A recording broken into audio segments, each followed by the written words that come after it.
be happy to take the questions. So we start if there are.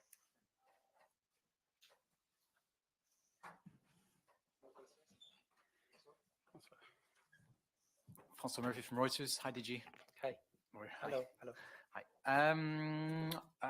On Iran, you said you hope for a meeting with Iran or with the Iranian president in the not too distant future. Can you give us some sense of what you mean by that? Does that stretch as far as the US election in November, or are you?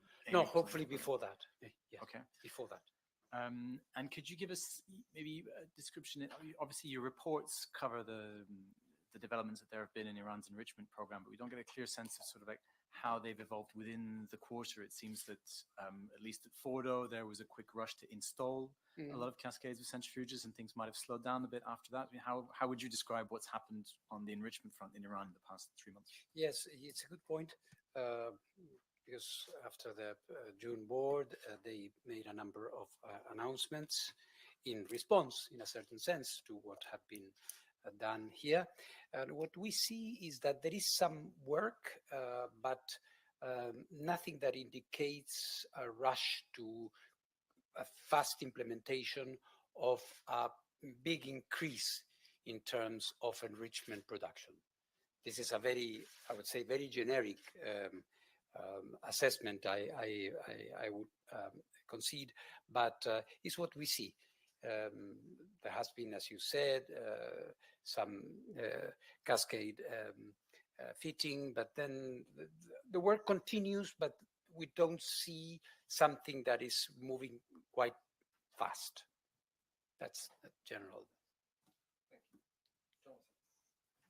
Hi, DG. Jonathan Tyrone, Bloomberg. I have two questions, one on safeguards and one on safety. Please do. The safeguards question is about Iran, and many board members consider it basically that the JCPOA a hostage to the political dynamic of the U.S. election. I know that you're a technical organization, so what my question is, between January 22nd, when the new president is inaugurated, and October 18th, when UNSC 2231 terminates at the Security Council, there are 270 days. In those 270 days, is it conceivable that you could check off all of the outstanding issues at Iran, or are you working on a different timeline? I would say one of my concerns, and this is why I'm insisting on still at this period where some believe that we have like a parenthesis where nothing substantive could be done. I still insist, and in my conversations with my Iranian counterparts, that we can do some useful work in preparation for some discussions at that kind of level. It would be challenging to do all we need to do in how many you said? 170? 270. 270. Well, that's an additional 100, not bad. But I would agree that it would be a lot of work to do. I think it would be important, even if we don't complete all that work, to have a serious process ongoing where we are getting results. And that requires less than 270. Thank you. And then on my safety question, yes. How do your monitoring missions in Ukraine potentially intersect with the Vienna Convention on Civil Liability and or the Supplementary Convention for Nuclear Damages?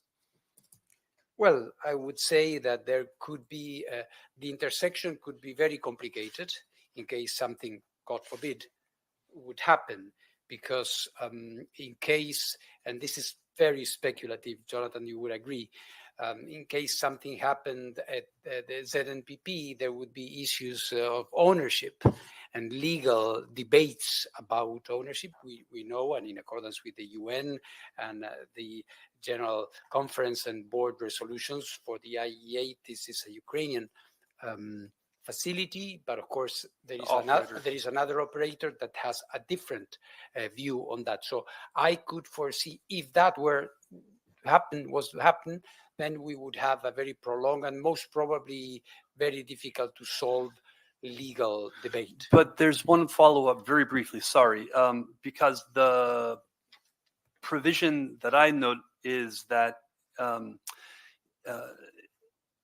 there has to be a proven direct, if the incident is directly due to an active armed conflict, then the provisions of the convention do not kick in. But of course, your monitors are there. So what gives you the confidence that in the event of nuclear damage, your monitors will be able to distinguish between an armed attack and operator negligence?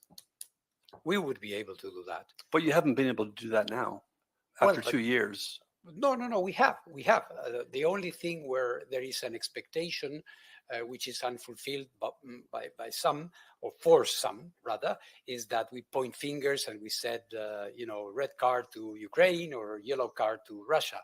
And this is something which I explained already at length. I think the experts there would be in a position to say very, very clearly whether an event is directly origined by an external cause or by an internal process which is not functioning in accordance with the safety standards. Thank you. Vasil Korotkий, Ukrainian news agency Ukrinform. Hello. Mr. Grossi, during one of the most recent missile strikes on Ukraine, Russia hit vital electrical substations, which are essential for the safety of its nuclear power plants. Have you discussed this issue with the Russian officials, maybe during your visit to Kaliningrad? And have you warned the Russian side not to make further attacks on these important power substations? Well, I would say in general terms and in more specific terms. In general terms, you may have seen my press, doorstep in Kurchatov, where I said to everybody that nuclear power plants in any way cannot be considered military targets, and they are not legitimate military targets. I said it again in Kaliningrad, which is part of the Russian Federation. And I said it again in Kyiv. So for me, there is really no ambiguity about that. When it comes to particular missile strikes here or there, it depends on where this is, how it happened, and so on. You may have heard that we are now working on looking more closely as a result of my recent visit to Kyiv and my conversations with President Zelensky. We are working more closely on the subcritical substations, which are critical, substations which are critical to the external power supply of the three operating nuclear power plants. Question over there. Yes, sir. What are the greatest risks that the power stations in Kursk and Zaporizhzhia are facing right now, and what, in your view, is the role the IAEA could play? Well, the role of the IAEA is to try to ensure that the safety and the security of any nuclear power plant in the world is not compromised. These cases are different, and I think we should be clear that Zaporizhzhia and Kursk are different cases. The common denominator, hence our presence there or our work there, is that there could be an issue of nuclear safety and security which could be compromised. In the case of Zaporizhzhia, well, you've been following this for 2 years and a half. It's a nuclear power plant which is very close to the combat zone. It's a nuclear power plant which has been shelled.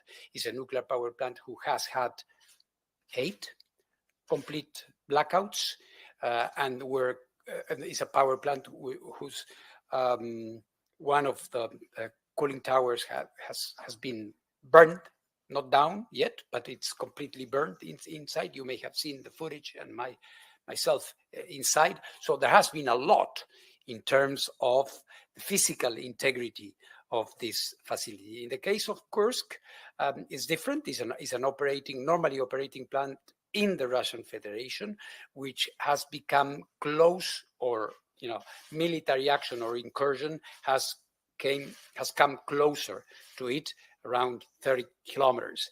I was also shown, as I said last week, or when I was visiting the week before, when I was visiting Kursk, I was also shown some indications of impact projectiles that may have impact Kursk. So the two cases are relevant. This is why we are involved. In the case of Zaporizhzhia, is a deeper involvement, is a permanent involvement, is an involvement that includes assistance and support. And in the other case, it has been an observation of a situation that seemed to be going a little bit out of hand. We are monitoring that. We're seeing what may happen. So we will be you will be seized with the situation, and in case something happens, we hope not, we will try to contribute. Hello, Albert Otti, DPA, German Press Agency. Director General, I have a follow-up to Francois' question. Do you hope or do you plan to meet the Iranian president during the General Assembly? Not General Assembly, in New York, I mean. No, that's not the idea. That's not the idea, okay. No. Any further questions? Just briefly on the Iran subject again, EU Commissioner Borrell was meeting with Mr. Arachi. How much are you involved in a subsidiary level? We exchange information, of course. The EU colleagues are very close to us, and we are always comparing notes, although our processes at this point are quite different. There's no process going on at the level of the former partnership that used to exist, which is very improbable to be reconstructed, at least in the way that it happened in the past. In our case, what we are trying to do, as I was mentioning in your previous question, we are trying to preserve the basic conditions in terms of information and visibility to facilitate the move for further diplomacy. Would that be the case, which we all hope? Yeah, sorry, just to make sure of something. The idea of a comprehensive report was mentioned in the last resolution on Iran, saying that may be necessary. What would it take to trigger a comprehensive report? Would it take another resolution calling for one, or would you take it upon yourself to produce one? Frankly, I'm not planning for that. I think we are we take note of everything that was indicated in that resolution. We are in real terms providing this, and we did have a comprehensive assessment on the different locations in one of my past reports.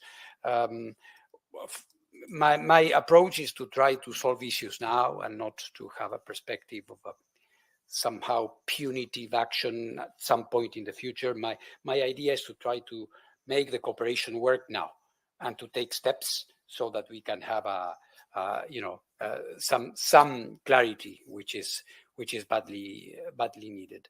So we will see. I think the next few months we'll have a number of events that will allow us all to see more clear. Hi, maybe last question regarding of Iran. As you know, the Araghchi is the new foreign minister of Iran. You know the Araghchi. You worked with him before. Is it a positive sign, the outstanding issues between Iran and the agency to get better way to solve or a good answer to find together? What do you think about it? Well, of course, the cabinet and the government of Iran is the government that the Iranians decide. It is, of course, for me, excellent to see someone like him with whom I worked in the past, somebody who is very familiar with every detail of the program and what has been done. So I really look forward to meet with him soonest. Thank you very much for coming. Thank you very much. Have a nice afternoon. Bye-bye.